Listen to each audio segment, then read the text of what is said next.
Friends అందరికీ నమస్కారం అండి. తెలంగాణ గ్రామ సర్పంచ్ ఎలక్షన్లపైన హైకోర్టు ఒక్కసారిగా షాక్ అంటూ లేటెస్ట్ అప్డేట్ అయితే రావడం జరిగిందండి.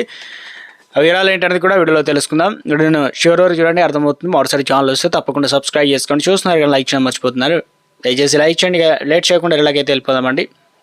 స్థానిక సంస్థల ఎన్నికల్లో గ్రామ పంచాయతీ ఎన్నికలపైన బుధవారం అనగా ఈరోజు హైకోర్టులో పిటిషన్ దాఖలైంది కాబట్టి ఇక సర్పంచ్ ఎన్నికల్లో అంటే ఈరోజు ముఖ్యంగా బీసీ రిజర్వేషన్ తక్కువగా ఉందని చెప్పేసి రంగారెడ్డి జిల్లాకు సంబంధించిన మాజీ సర్పంచ్ హైకోర్టును ఆశ్రయించారు. ప్రస్తుతం ఎన్నికల సంఘం ఇచ్చిన రిజర్వేషన్ల ప్రకారం బీసీలకు 17% గ్రామ పంచాయతీలకు మించడం లేదని సో ఈ రోజు విచారణ అయితే ఉందన్నమాట.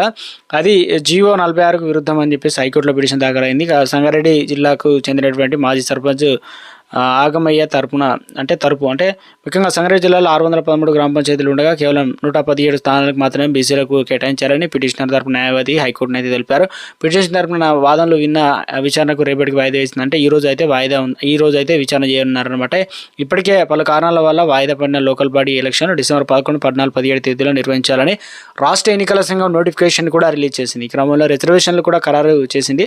పాత రిజర్వేషన్ల ప్రకారం రాష్ట్రంలో 12,000కు పైగా గ్రామ పంచాయతీలో 22,000 మాత్రమే బీసీలో పోటీ చేసే విధంగా రిజర్వేషన్లు వచ్చాయని దీంతో పలు బీసీ నాయకులు దీనిపైన ఆగ్రహం వ్యక్తం చేస్తున్నారు.